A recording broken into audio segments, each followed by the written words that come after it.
All right, welcome back, everyone, to the Writer's Block podcast. And I am delighted today to meet and to talk to Robyn.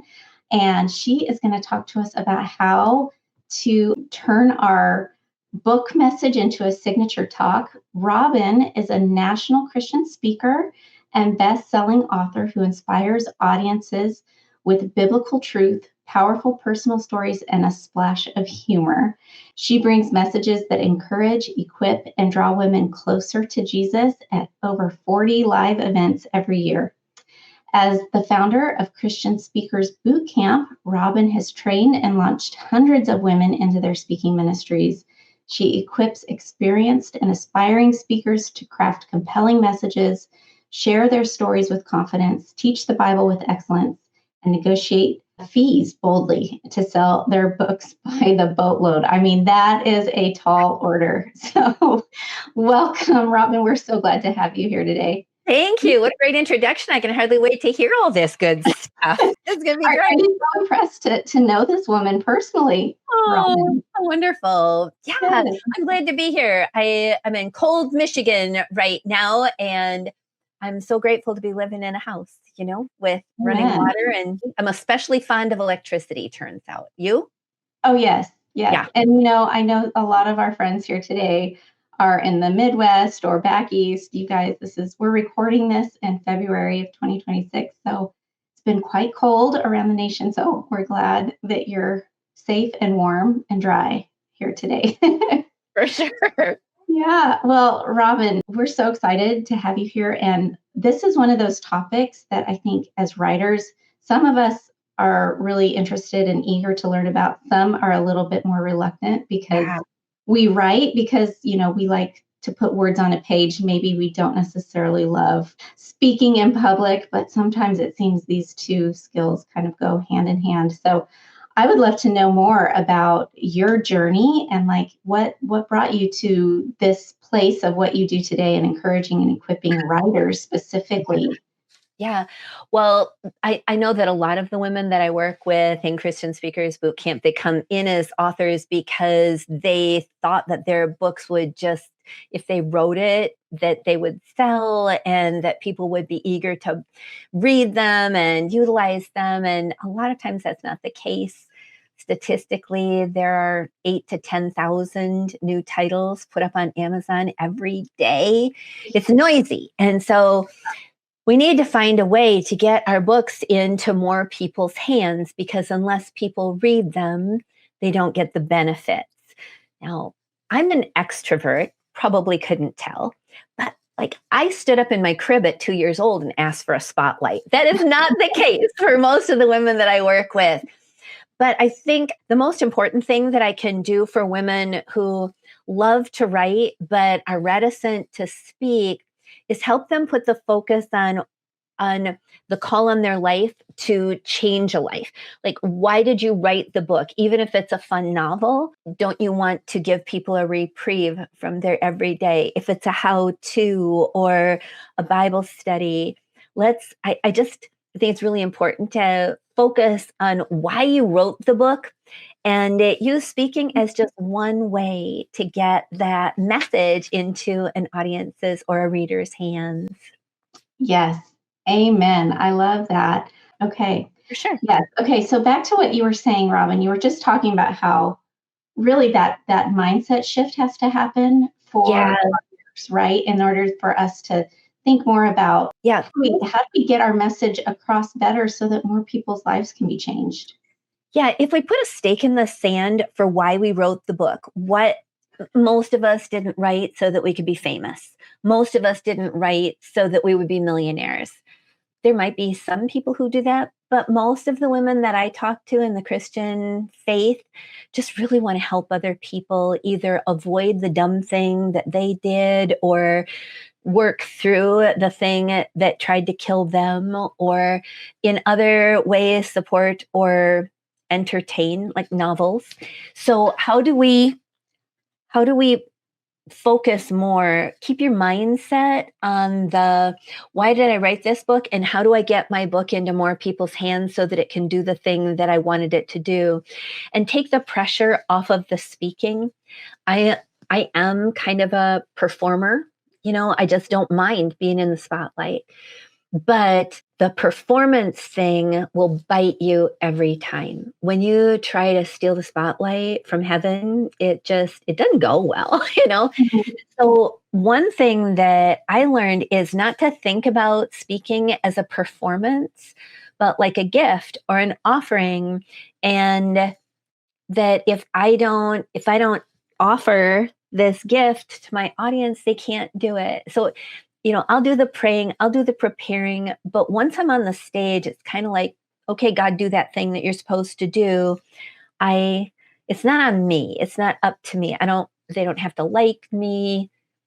So if you can take the performance piece off, I think it helps a lot. And I don't know if that helps anybody else, but it sure helped me not to have responsibility for the outcome, but to let God handle the outcome and do what I'm supposed to. Well, why do you think it's necessary for writers? I mean, you mentioned earlier how Yeah. noisy the space is. So, do you really feel that this is just the hand in hand work of being a writer that you also need to be able to speak publicly? Because I know, for example, my mom loved to write and she loved to write privately in her office and not be seen. And when she knew she had to write and speak, it was kind of like a deal breaker. She didn't want anything to do with that. So, do you feel like today, like this is the most effective way to get your message out there? Can't you just keep writing and being online and kind of invisible? I don't, I believe you have to speak.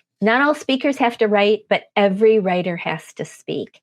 Mhm. It Again, with 8,000 new titles getting loaded up on Amazon every day, people, you know, people, even if you have a publisher who can get you into distribution, if people are wandering around Barnes and Noble or Target or Walmart or the airport and they're not looking for your book, the chances are so slim that they're going to pick it up. So we have to be proactive to let people know that the book is available, what the book is about, how it can help them. And when you're at live events, you already have that rapport with an audience because you have shared a bit of the book, probably from the stage. So they already know, like, and trust you. Natural next thing would be for them to want to take you home in the form of their book. So I do think that and you can do book signings, but honestly, if you can do workshops or keynotes, that is the best way to sell books. And I use the word sell because they have to buy the book, but like last Thursday, I was at an event in North Carolina, just a little girls' night out, Thursday night, nothing special, maybe 100 women in the room.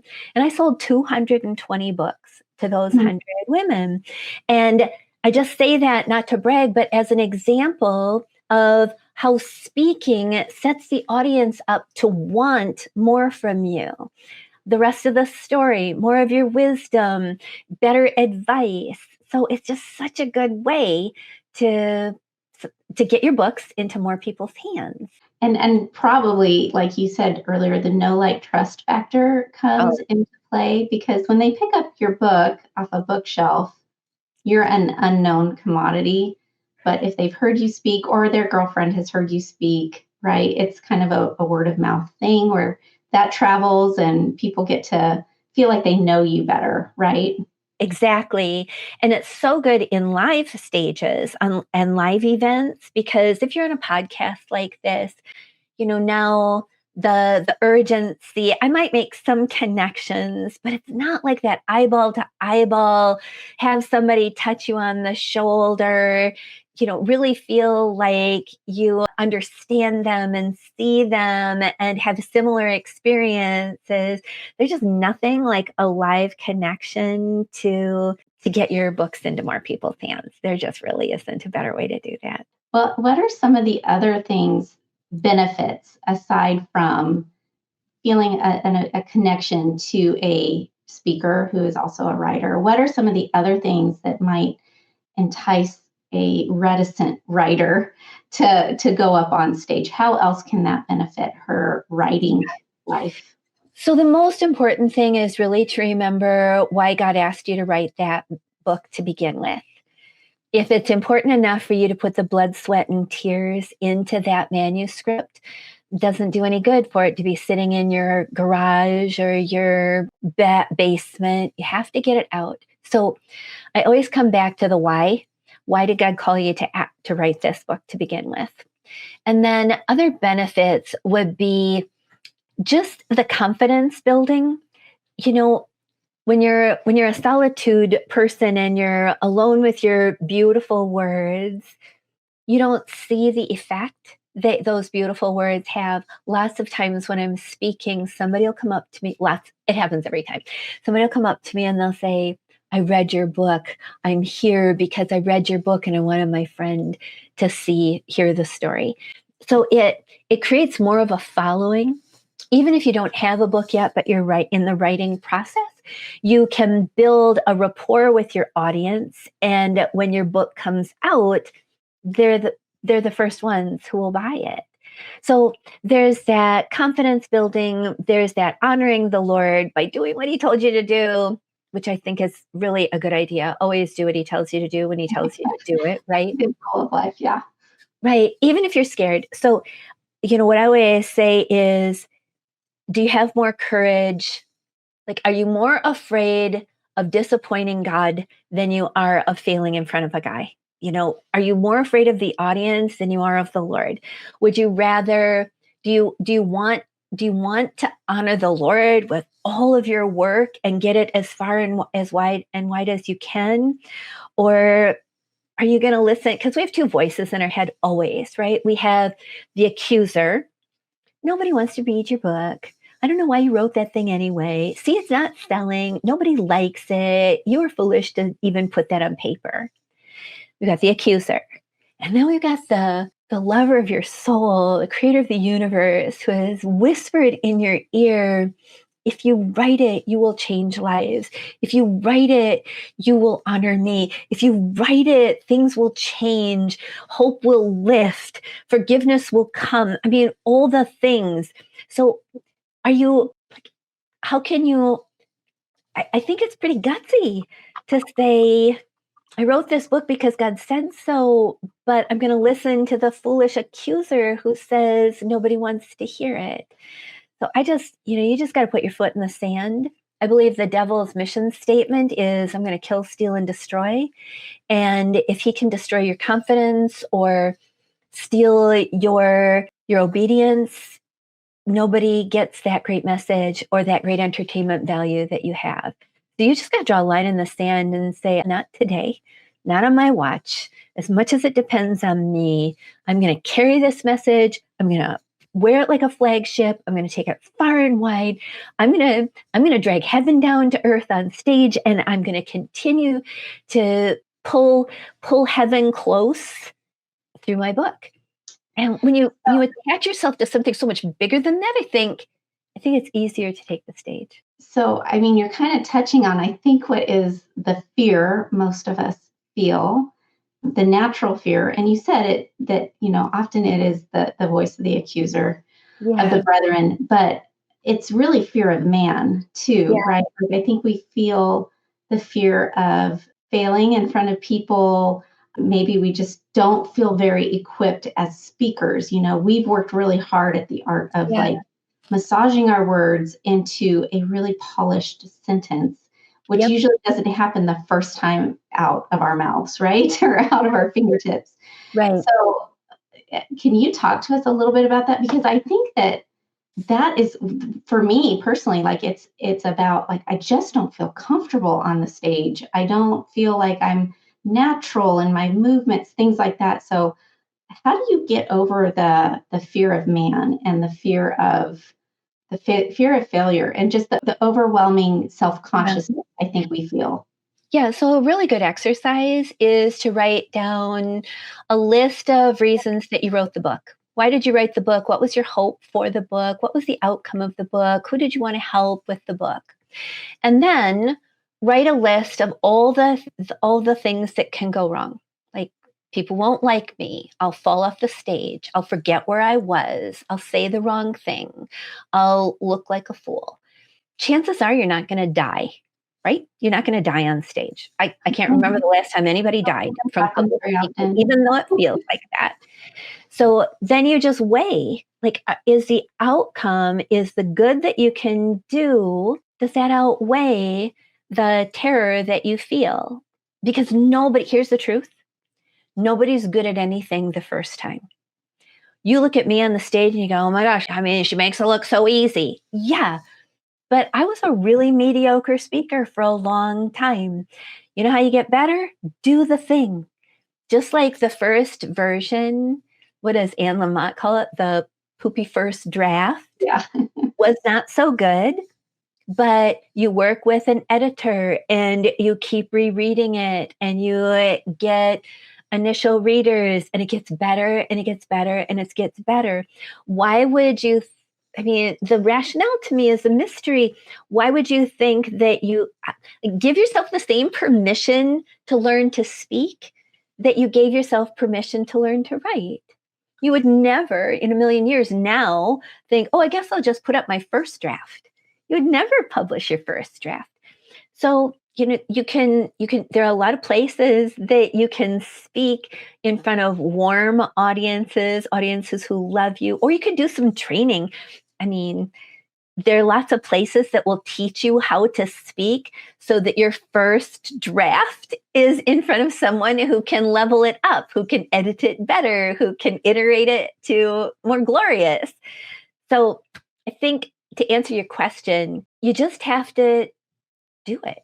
You just have Just to do it. Just do do it. it even if you're scared and Do it trust. scared. Yeah. I mean, I think it is kind of the same feeling. Like if you go back and read something you wrote several years ago, you kind of go, you feel that little cringe, but we're growing. We're all in process. Right. So give And yourself grace. Give yourself the same permission to learn to speak as you gave yourself permission to learn to write. Why not? Why wouldn't you? exactly. Well, Robyn, tell us, I mean, you mentioned that you're doing all of these speaking events. What are the written works that you have done that people are reading? And tell us a little bit about that.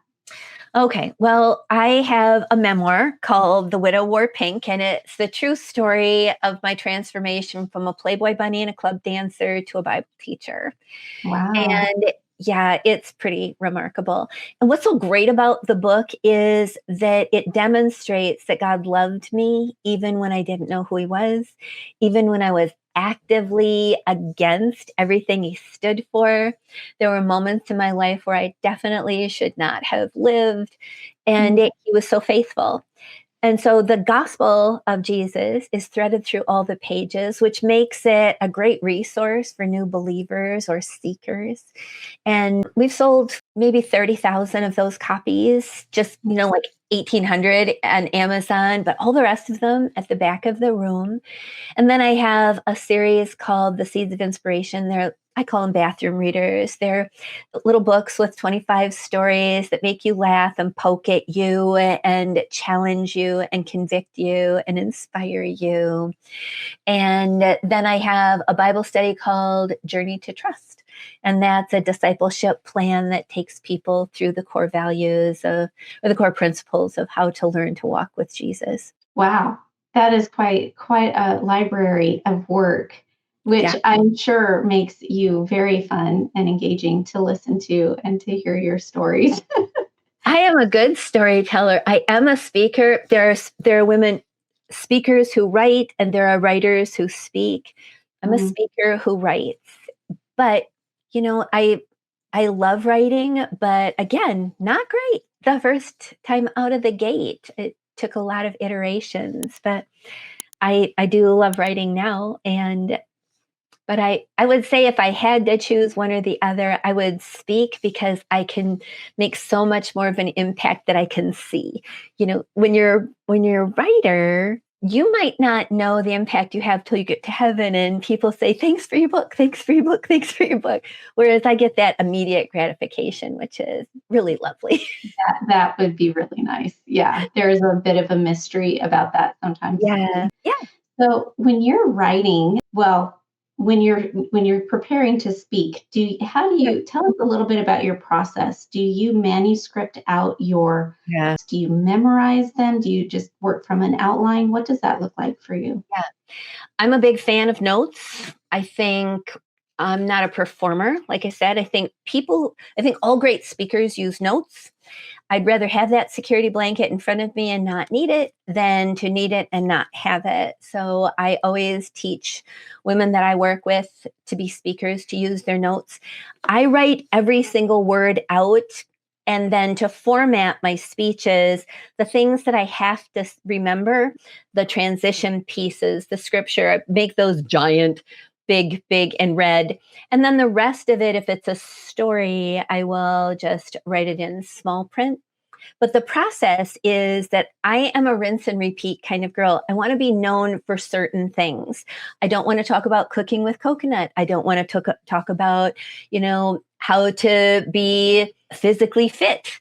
I don't want to talk about rearranging furniture. I want to be known as the girl who got the fresh start that she needed. I want to be known for I want to be known as the speaker that tells you it's never too late for a fresh start with Jesus. So, under that umbrella, I talk about things like the power of prayer and connecting with community and forgiving yourself. But mostly, I have a series, like a Flourishing Faith series. It has 5 talks in it, and I do those talks.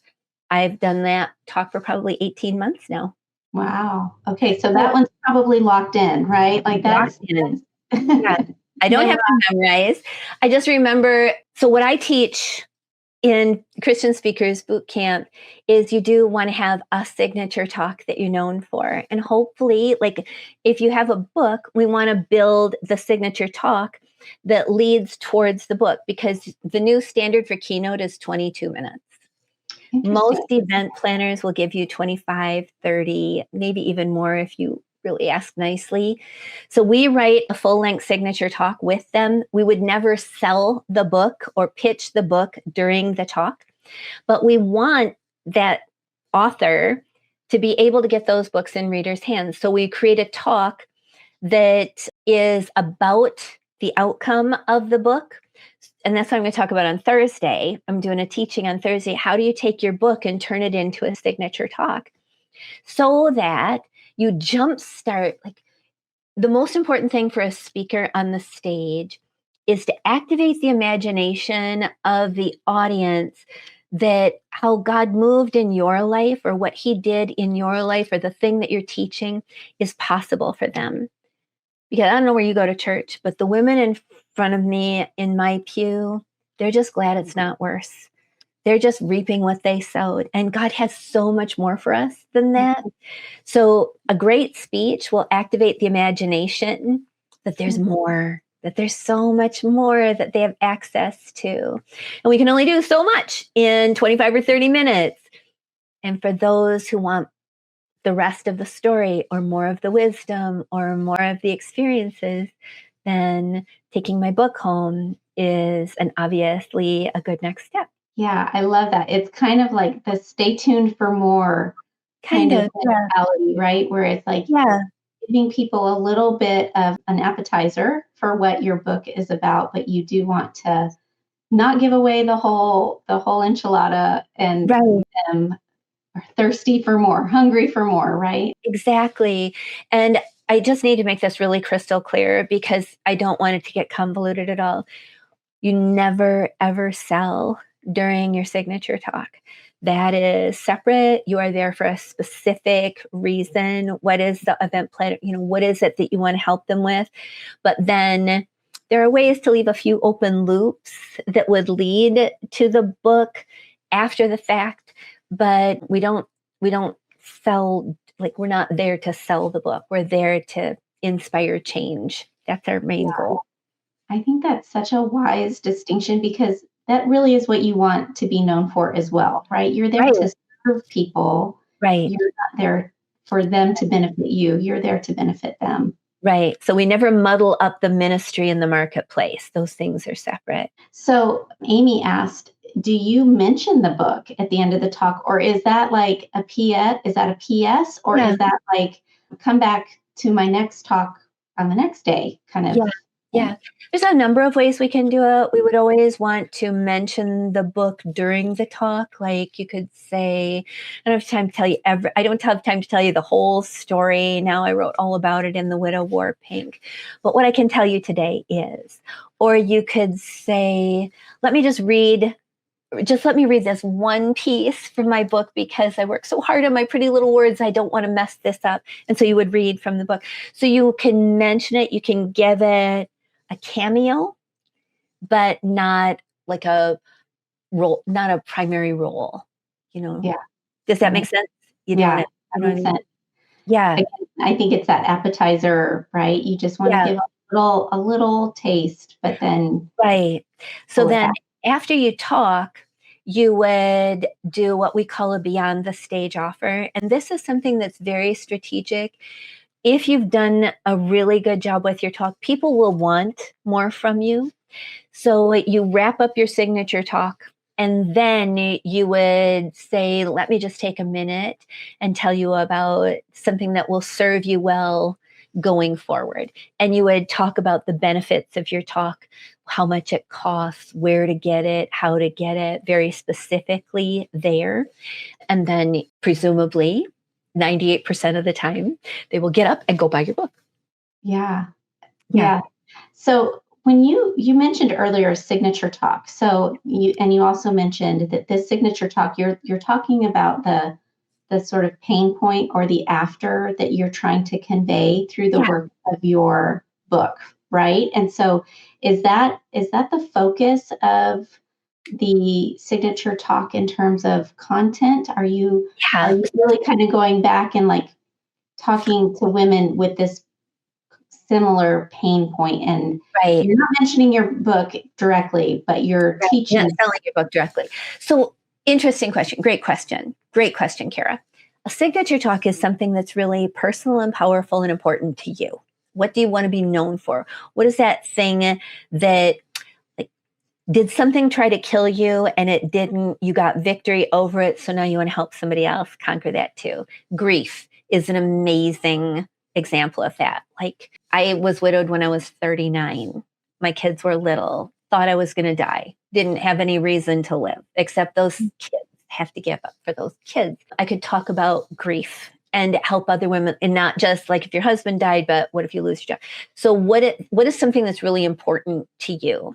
Your signature talk, these have changed so much. That's why I call them a signature talk. It's something that's important to you. You can have 12 signature talks, but make sure that they're all important to you. I don't let the event planner choose my topic. I don't want to talk about the minor prophets in Leviticus or in the Old Testament. I don't want to talk about Levitical law. That's somebody else's jam. That is not mine. Probably one of your authors wrote the book, The Levitical Law or the Old Testament prophet. That is not my jam at all. So I only want to talk about things that really light me up. And that would be a signature talk. And the way that we do a signature talk now, and I'm going to go deep on this on Thursday, but it's not just reading from your diary. It's not just teaching. Lord have mercy. There's enough information out there. Audiences do not want you to inform them. They want you to inspire them. They want you to help them make a change. They want you to help them let go of a lie or change their behavior or move into different circumstances that would make their life better. So the way you do that is you tell story, you weave it with teaching, you weave it with scripture, because we got to prove we're not just making this stuff up. You put authority pieces in, you put trial closes in, you put quick wins in. And when you're done with your 25 or 30-minute talk, your audience is so filled with hope and belief that things could be different, that they'll flood the ministry opportunity, like if you have a prayer room or whatever, and they'll definitely want to take you home. So your signature talk based on your book is, how is this going to work for you? How do I help them believe this will work for them? What is the teaching that verifies that? What are the authority pieces that prove that? How can I give them a quick win right now to build trust with them? There's so many elements of it. The speaking world has changed a lot in the last 5 years, and we have to change with it. I call it and I mean this playfully, the Sesame Street syndrome. It's like, it's Bert, it's Ernie, it's the Cookie Monster, it's the Grinch. We're just used to pivoting, and now we spend so much time on our phones. It's just scroll, scroll, scroll. Mm-hmm. So your signature talk has to be captivating, part entertaining, part inspiration, part motivation, part teaching. It's a nuance, but boy, when you do it, people can't get enough of it. I love that. And Yeah, I love all the things that you added to that, where you're talking about adding authority and teaching and scripture and all of those things. Yes, I can hear it where it's like, yes, your audience is going to be leaning in. Tell me more. Yeah, I love that. Yeah. One kind of logistical question, one of the things that writers are always trying to do is build that proverbial list. So yeah, because it's like it's ever present in our thinking. So how do you do that? Because if there is some sort of book table in the back and you're selling books, you may or may not be getting emails as well, or maybe you are. I don't know. How do you deal with that? It's really tricky to do 2 offers. And what I mean by 2 offers is that when you make any kind of an offer from the stage beyond your signature talk, that offer is going to be, say yes to Jesus, or be nice to your wife, or donate to the building fund, whatever the talk is about. That's separate. But your offer, your beyond the stage offer, you can only ask them to do one thing. So if you want their email, then you can't ask them to buy the book, because those 2 things will collide. But what you can do is sometime during your talk, you could say, like, if you use scripture in your talk, and most of us do, right? Most of us Christian girls use Christian. So you'd put up a slide of your scripture that as you're talking through the signature talk that's about your book. But maybe you throw up a slide that has some scripture on it, or maybe 3 steps in your book. But I like the scripture part, because as soon as you put scripture up, you're going to see some lady in the row go, she's going to put her head down and she's going to start writing that down. So you say from the stage, you just stop what you're doing. And what you say is, oh, wait, would you, do you want my slide deck? Would it be helpful to you if I sent you my slide deck? And she would say, yes, of course. And then you say, would anyone else like my slide deck of all the scriptures I'm using today? One hand goes up, they almost all go up. All right, let me see, how can I get that to you? Oh, I know, on the table or in your folder or in your program, there is a little blank spot. Just write your name and your email and put a little star on it. And if you turn that in at my book table when we're done, I'll email you my whole slide deck. And that way you'll have them all. Right? I love that. It has to seem organic. It has to seem like it just occurred to me that you could do that. And then you'd have to have you'd have to pre-plant a blank space in the program, or a 3x5 card, or, I even use a claim check. Like, I don't know if you can see this, but there's this like a little claim check, name and email. But this is blatant. Like, if I weren't going to sell a book, I might use a claim check. But even if you had the claim check in there and then you did never come back to it, you could use the claim check during. Because if nobody wants to give you their emails, my inbox is so stinking full. I do not need one more email. So you really have to make the case for something that I want. Now, the only hazard with that is when you give them, don't give them something physical. Don't give them don't give them a PDF right there. You have to exchange it for a digital. But if you do something that, if you give them something in exchange for their email that is representative of their book, the people who will buy your book as a souvenir or as an impulse item, that will be satisfied. That urge will be satisfied with your email. So what I suggest is that you don't collect the emails, that because if you talk 2 times, the first time you sell your book and the second time you ask for emails, but I separate those offers. That's smart. I get But that. I think that that's true. I think that's a good thing for Christian writers to take note of, not to muddy the waters with too many offers. You can't ask right, your kids to do too many things. right, They won't do any of them, right? And so exactly. I think that's really smart. In the entrepreneurial world, that a confused mind never buys. If you give them too many choices, like if you have, there are probably women in your audience that have multiple titles. You can only feature one title, Yeah. or like a bundle, like if you have a trilogy or something, that's one bundle.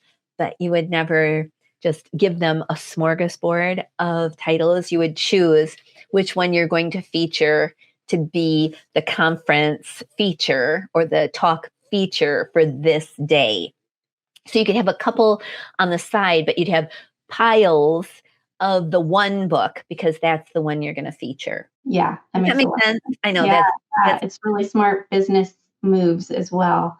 So, Robyn, I want to get to what you're going to share with us on yeah. Thursday. But before we get there, what would you say to the listener who is like, I'm sold. I want to start speaking, but I need baby steps. Like Yeah. what would you say is that first step towards to the writer who has a message she wants to share but doesn't know how?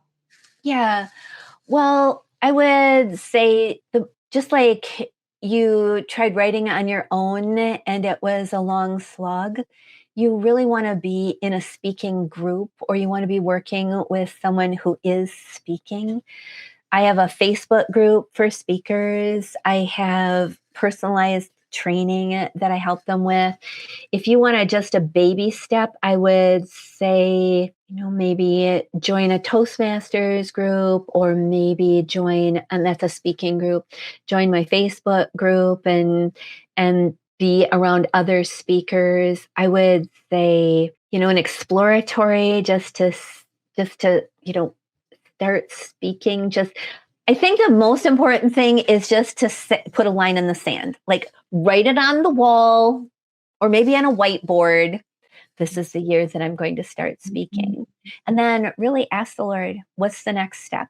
Will you open the door supernaturally? This was not my experience. He did not. Or where do I find the help? And then, a really good way is, I would love to have a conversation with you and just see, is that something that would help you? Are you so committed to get your book into people's hands that you're willing to do the thing that's going to be uncomfortable at first? Yeah. Yeah, and I'm putting this up on the screen. You have Yeah. a training offering that you offer on your website, so that Yeah. might be a great place for people to start. What would you say about just, pitching yourself for podcast interviews? Do you feel like that's is that a step A, or is that like a step C, D, E, something further down the line? I do like that a lot. You have to have your message dialed in, because on podcasts, they're going to ask you strategic questions. And some interviewers are not as kind as you, and they will take you off track. They'll want to know all the dirty little secrets. They want to talk about the things that weren't on the media sheet. So Yeah. you have to know your message. You have to be able to end a sentence. You have to be okay with silence. There are some things that would be very helpful in terms of media, but I do like that. I like any place where I get to talk about the thing that's important to me. But again, my go-to is always in person.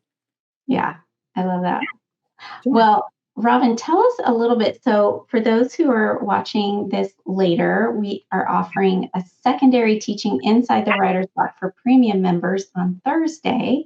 Yeah. So, tell us what are you gonna share with us then? I am going to teach you how to take your book or your book idea and turn it into a signature talk.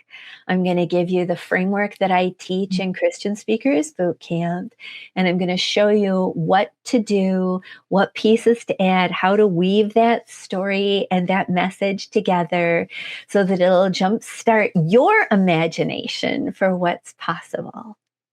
Oh, I can't wait. It's This is going to be very super good. timely for me, so I'm really looking forward to that. So, we've got a few minutes left. I'm gonna add our backstage ladies to the stage. This is a great time if you want to unmute and maybe turn on your camera. This is a good time to ask Robyn questions. Yeah, I can't wait.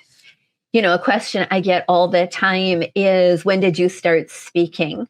How did you even start? And I tell you, kind of a joke, I stood up in my crib at 2 years old and asked for a spotlight. So it was never hard for me, but I didn't realize how ordinary a speaker I was until I started getting coaching. And then it was awkward and embarrassing. And I am a recovering perfectionist. So I feel you, girl. I feel you, not wanting to look foolish. But Michael Jordan didn't score all those points without doing the laps and doing the practices, and whoever the violinist is who's super good. I mean, just think about how hard it was to learn to drive.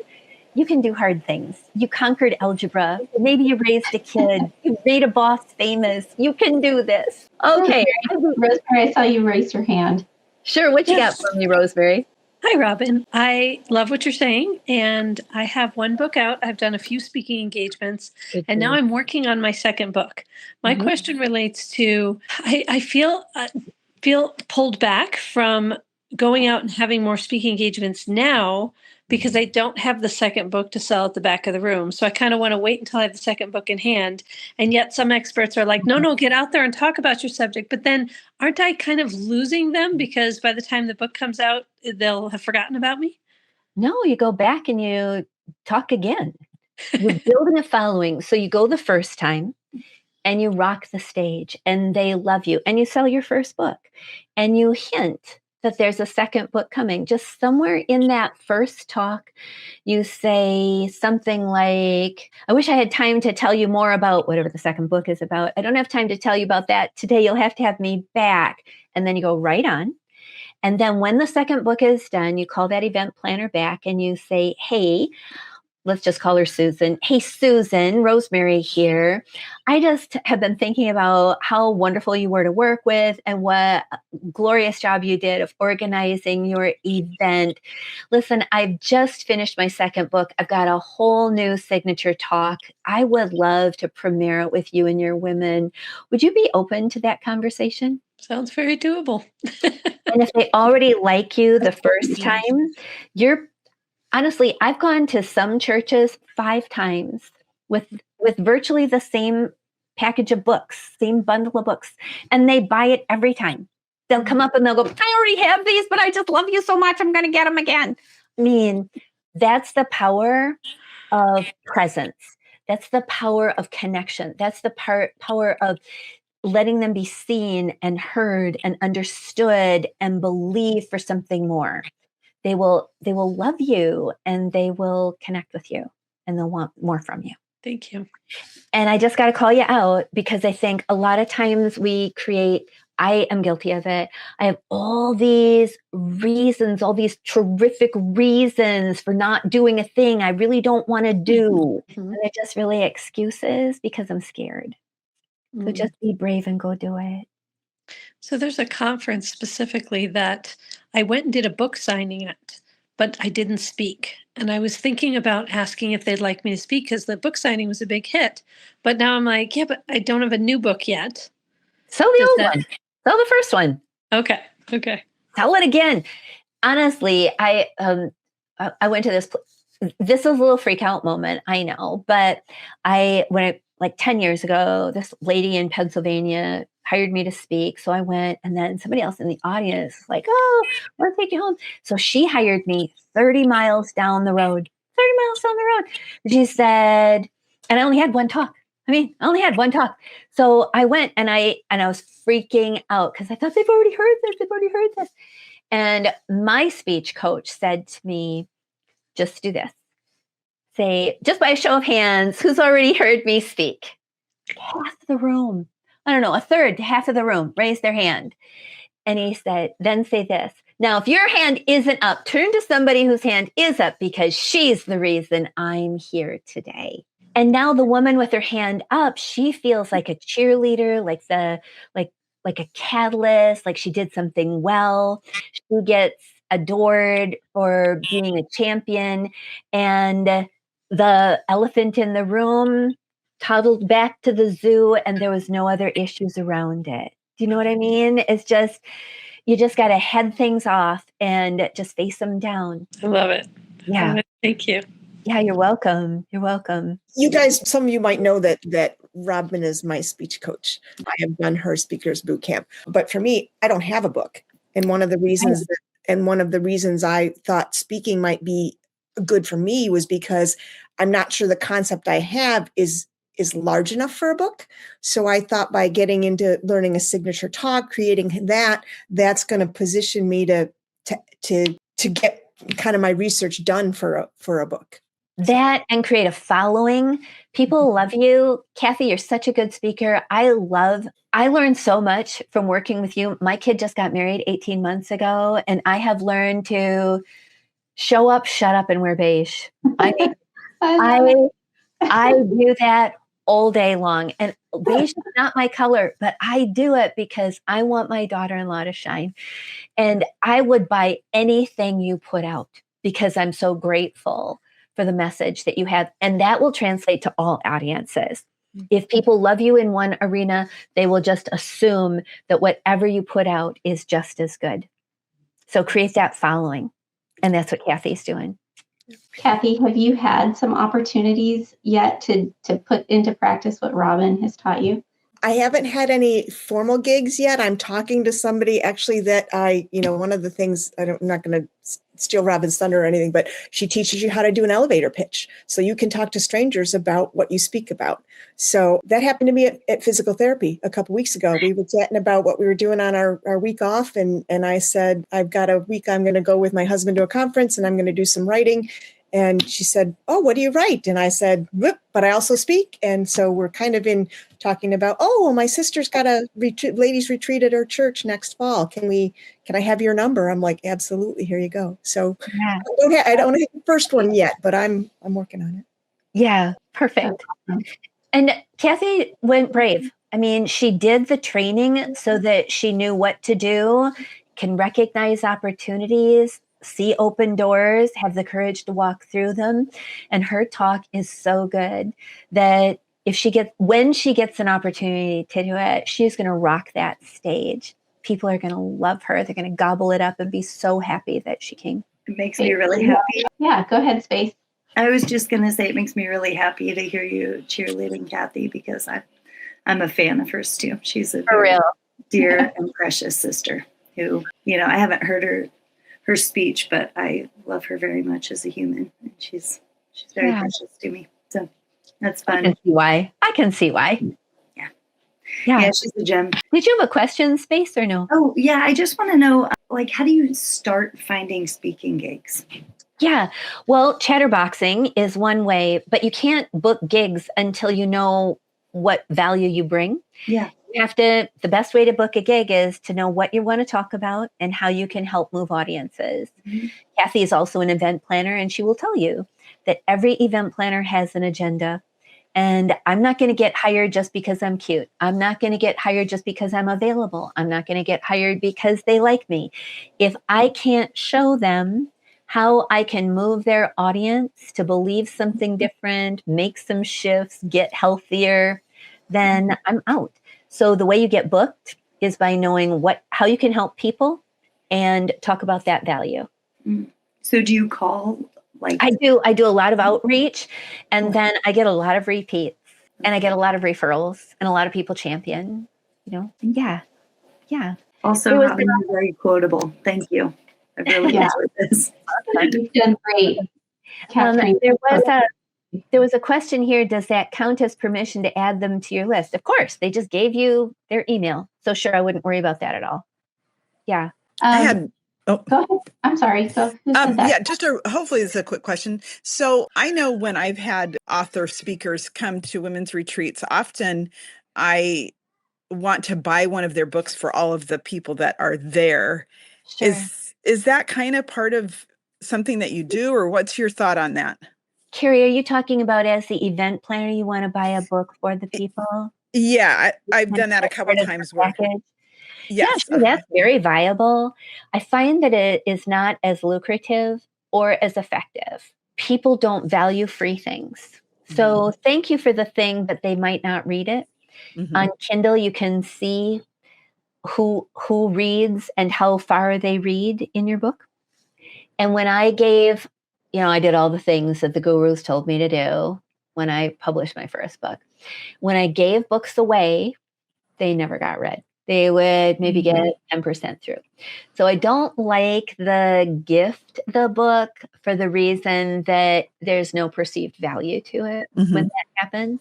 And the other reason is typically an event planner will want to buy my book at a lower price than I can sell it. And I'm going to sell a lot more books than people. So it doesn't help the audience want the book or read the book. And as a speaker, I'm in full-time ministry. I mean, I don't have another job. My husband doesn't have another job. We had to figure out how to not only fund the ministry, but the house with just speaking and book sales. So we want to make sure that I get paid to speak and that I can create that secondary income stream from selling books and Bible studies. So for that reason, I'm going to make more money and more impact if you're my event planner, I'm going to say, maybe we do something else. I don't want you to put my book in their bag. But there are a lot of speakers who might, but I'm talking 40 times a year. And I know that now I had a Mother's Day gig a couple of years ago, and there were 5,000 women. And they bought a book for each person. And I said, thank you. I mean, that's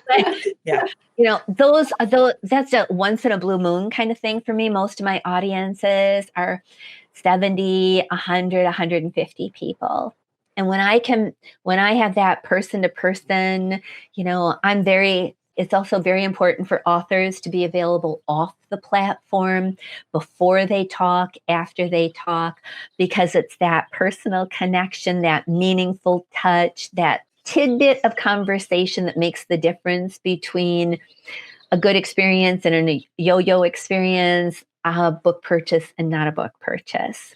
So I'm very active off the stage as well, available. And so I sell a lot of books. I sell boatloads of books. Robyn, when you do that and when you're selling books at an event, do you sell them at the market price, like the Amazon price, or do you give special? You Christian women buy for one of three reasons. They buy it for a gift. They buy it if it'll help someone else, like I'll learn something to help somebody else. And if it's a bargain, you need to figure out how to make your offer include all three of those things. I always price anchor, like you can get it today on Amazon for, $20, but if you get it from me today and you buy more than one, I never sell one of any book either. I always bundle. So I'll sell three of the same titles because buyers are buyers. And if they're going to buy one, they might as well buy three. So I'm going to package them in a way that makes it easy for them to say yes to multiple books.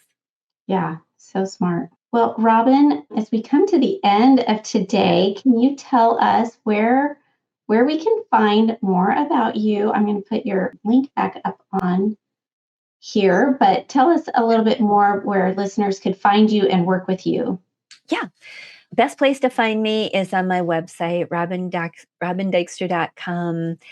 inspirational speaker training. There is a really good video up on there that will talk about how to launch and grow a speaking ministry. There's a link below the video if you'd want to set up a call to figure out whether or not working with me is your next best step. It's not a sales call. Don't bring a credit card. It's just everything's application based for us. So there's no sales page, but I would love to have a conversation with you about whether or not working with me is the next best step. And you probably do that over online as well, right? As in person. Yeah. Yep. I don't do any coaching in person. I speak in person and I coach online. So everything's on Zoom. Yeah, that's awesome. Yeah. We look forward to learning more about you on Thursday and putting together a signature talk. So I think it'll be really, really helpful. I mean, I try not to, but this message that I've got for you on Thursday is going to be really good. Oh, we can't wait for so many of us. So thank you, Robyn, for being here with us. You're welcome. And I'll see you Thursday. Thanks so much, Kara. Bye-bye. Bye.